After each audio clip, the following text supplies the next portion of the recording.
Agosa.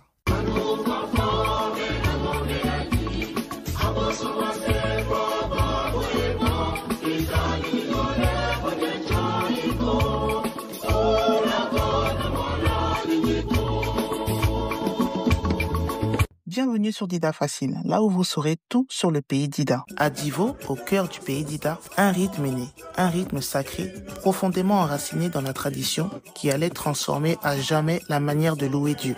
Son nom, Agosa, l'origine du nom Agosa. Cette rythmique, dans une ambiance survoltée, lors d'une fête en l'honneur d'un prêtre dans le Gapa, sous-préfecture de Guitry, la communauté catholique habituée à une liturgie classique découvre avec joie une nouvelle rythmique enracinée dans la tradition d'Ida. Envoûtés par cette effervescence musicale et festive, les invités électrisent l'atmosphère au point que les hôtes hésitent à les laisser partir. Dans un éclat de rire complice, une voix s'élève. Agosa. Autrement dit, vous voulez qu'on dorme ici? C'est ainsi qu'est née l'expression Agosa, symbole d'un moment d'union, de joie partagée et d'un enracinement culturel fort, des origines tribales à la liturgie, l'évolution du rythme. Tout commence avec le papelo, aussi appelé gaba ou tapa selon les tribus d'Ida. Ce rythme traditionnel, transmis par les tam-tams, les chants et les danses rituelles, est l'une des expressions musicales les plus profondes du peuple d'Ida. Vers 1913, dans l'église Ariste, premier mouvement chrétien indépendant d'Afrique noire en Côte d'Ivoire, ce rythme prend un nouveau nom.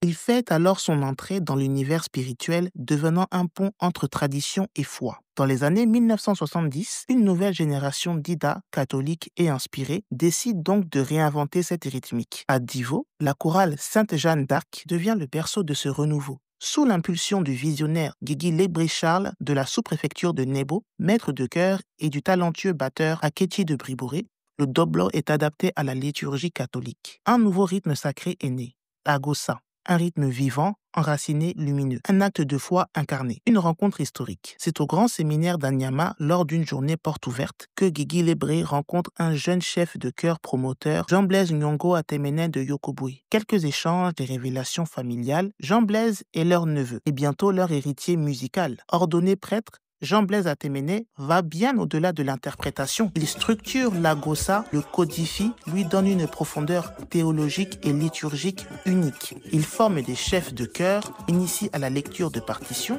Il compose des chants devenus légendaires. Ces chants sont repris jusque dans les murs du Vatican. Une transmission intergénérationnelle, un autre nom brille dans cette histoire, le feu docteur Dominique Anoa de Dougako, homme de culture et de foi, qui perçoit en l'Agosa une richesse identitaire unique, celle de célébrer Dieu sans renier ses racines. Premier docteur ivoirien en musicologie, enfant du terroir d'Ida, reprend Apo-Ayo, le chant d'une âme. Au préalable, il faut signaler que c'est dans les années 1970, à 12 km de Divo, dans le village de Kileiri, qu'un jeune étudiant de 20 ans, passionné de musique, compose ce chant qui traversa les époques. Il se nomme Pierre Indri, son œuvre Apo-Ayo en langue d'Ida qui veut dire « Soyons dans l'allégresse, rendons gloire au Seigneur ». Ce chant naît d'une foi profonde et d'un ancrage musical traditionnel. Il séduit d'abord le village, puis la chorale Sainte-Jeanne d'Arc. En 1984, Pierre est appelé à la diriger lors d'une cérémonie à Divo. Le chant touche, émeut,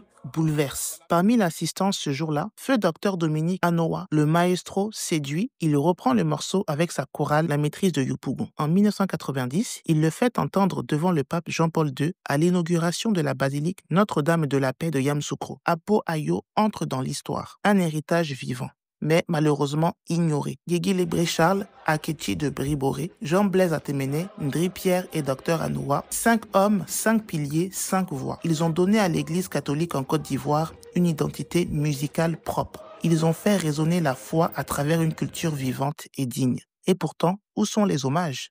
Ni nationaux, ni régionaux. Un silence étrange face à une œuvre qui continue de porter la foi, d'élever les âmes et de rassembler les générations. L'Agosa est bien vivant, il palpite dans chaque célébration, chaque prière, chaque voix. Il est l'âme liturgique du peuple d'Ida. Cette vidéo est un hommage à ceux qui ont chanté pour ne pas oublier, à ceux qui ont codifié pour transmettre, à ceux qui ont enraciné la louange dans l'âme d'un peuple. Le peuple d'Ida n'a pas seulement accueilli la foi catholique, il l'a embrassée, chantée incarné. Par sa musique, sa culture, sa ferveur, il a offert à l'Église catholique une liturgie enracinée, vibrante et vivante. Ces villages de grandes paroisses, sa voix a traversé le temps, porté sa louange, a transmis l'espérance. À tous ces enfants d'Ida qui ont fait de leur culture un chant pour Dieu, nous vous disons merci. Vous êtes la mémoire, l'âme et le souffle d'une foi incarnée.